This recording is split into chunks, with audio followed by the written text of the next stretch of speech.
खुरुमजारी अनौबा चाहिना लगपाड़ा पुमना माक्यू याहिफा पाओजेल पिजारी।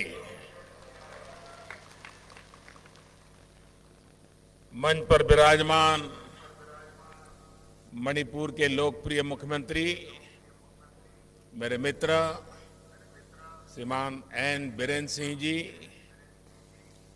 उप मुख्यमंत्री श्रीमान युमनाम जॉय कुमार सिंह जी,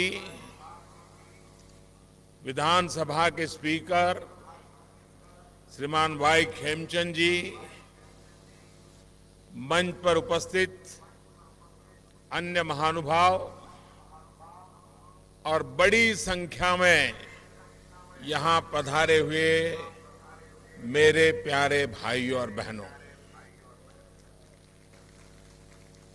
ये बड़ा संयोग है कि पिछले साल जनवरी के प्रारंभ में मैं साइंस कांग्रेस के लिए आपके बीच आया था। आप सभी के बीच आना हमेशा एक बहुत सुखद अनुभव होता है।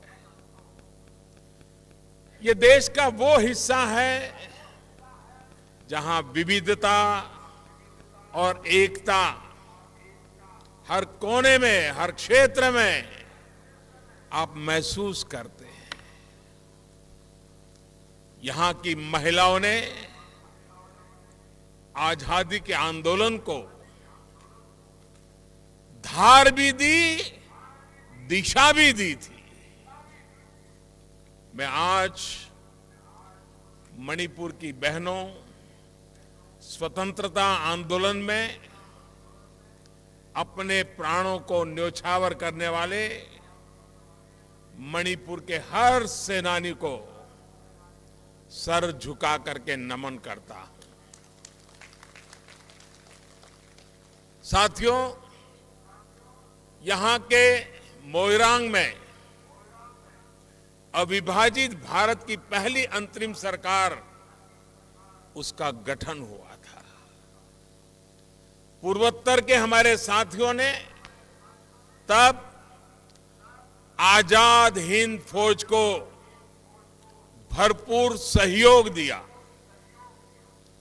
एक कहावत उस समय बहुत ही प्रचलित थी, नॉन पोक थोंग हंगानी, यानी स्वतंत्रता का रास्ता पूरब के द्वार से ही खुलेगा। साथियों, जिस मणिपुर को, जिस नॉर्थ ईस्ट को नेताजी ने भारत की आजादी का गेटवे बनाया था, उसको अब न्यू इंडिया की विकास गाथा का द्वार बनाने में हम जुटे हुए हैं।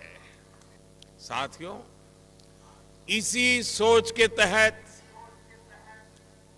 अभी कुछ देर पहले यहां करीब 1500 करोड़ रुपए से ज्यादा की दर्जन भर परियोजनाओं का लोकार्पण और शिलान्यास हुआ है। और इसके लिए मैं मणिपुर के हर भाइयों बहनों को बहुत बहुत बधाई देता हूं। ये परियोजनाएं आपके जीवन को आसान करने वाली है। इनसे आपके बच्चों की पढ़ाई, युवाओं को कमाई, बुजुर्गों को दवाई और किसानों को सिंचाई की सुविधाएं मजबूत होगी। साथियों, आप सभी साक्षी रहे हैं कि मणिपुर और नॉर्थ ईस्ट के साथ बीते दशकों में पहले की सरकारों ने क्या किया था। उनके रवैये ने दिल्ली को आपसे और दूर कर दिया था। पहली बार अटल जी की सरकार के समय देश के इस अहम क्षेत्र को विकास के रास्ते पर ले जाने की पहल हुई थी। आज उनकी उसी पहल को केंद्र सरकार मजबूती से आगे बढ़ा रही है। हम दिल्ली को आपके दरवाजे तक ले आए हैं। मैं खुद बीते 4.5 साल में करीब 30 बार नॉर्थ ईस्ट आ चुका हूं। आपसे मिलता हूं, बातें करता हूं, तो एक अलग ही सुख मिलता है, अनुभव मिलता है। मुझे से अफसर से रिपोर्ट नहीं मांगनी पड़ती, सीधे आप लोगों से मिलती है। ये फर्क है पहले की सरकार में और आज बनी हुई सरकार में। ऐसे निरंतर प्रयासों की वजह से अलगाव को हमने लगाव में बदल दिया है। आज इन्हीं कोशिशों की वजह से पूरा नॉर्थ ईस्ट परिवर्तन के एक बड़े दौर से गुजर रहा है। 30 40 साल से अटके हुए प्रोजेक्ट्स पूरे किए जा रहे हैं। आपके जीवन को आसान बनाने की कोशिश की जा रही है। अगर मैं मणिपुर से ही एक उदाहरण दूं, तो यहां के एक गांव का नाम भारत की विकास यात्रा में अहम पड़ाव बना है। उसे अहम पहचान मिली है। साथियों, देश के जिन 18,000 गांवों को रिकॉर्ड समय में अंधेरे से मुक्ति मिली, उनमें सबसे आखिरी गांव कांग पोकपी इस जिले का लेइशांग है। लेइशांग। जब भी भारत के हर गांव तक बिजली पहुंचाने के अभियान की बात आएगी, तो लेइशांग और मणिपुर का नाम भी जरूर लिया जाएगा। भाइयों और बहनों, आज मणिपुर को 125 करोड़ रुपए से अधिक की लागत से बने इंटीग्रेटेड चेक पोस्ट का भी उपहार मिला है। ये सिर्फ एक चेक पोस्ट नहीं है, दर्जनों सुविधाओं का केंद्र भी है। भारत म्यांमार सीमा पर स्थित ये चेक पोस्ट यात्री और व्यापार की सुविधा देगा।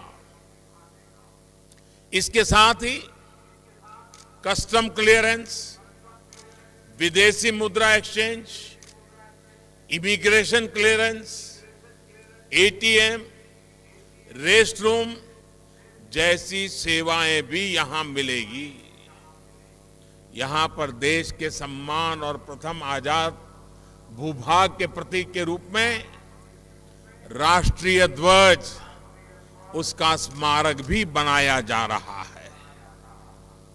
साथियों, आज जितने भी प्रोजेक्ट्स का लोकार्पण यहां किया गया है, वो विकास के प्रति हमारी सरकार की प्रतिबद्धता तो दिखती ही है, पहले की सरकारों के कामकाज के तौर तरीकों को भी वो आपके सामने उजागर कर देती है।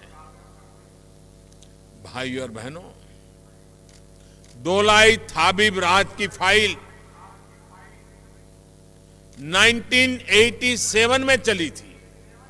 आप याद रखिए इन चीजों को। 1987 में एक फाइल चलती है। निर्माण का काम 1992 में 19 करोड़ की लागत से शुरू हुआ।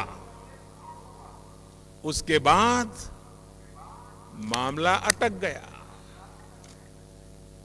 2004 में इसको स्पेशल इकोनॉमिक पैकेज का हिस्सा बनाया गया, लेकिन 10 साल तक फिर लटक गया।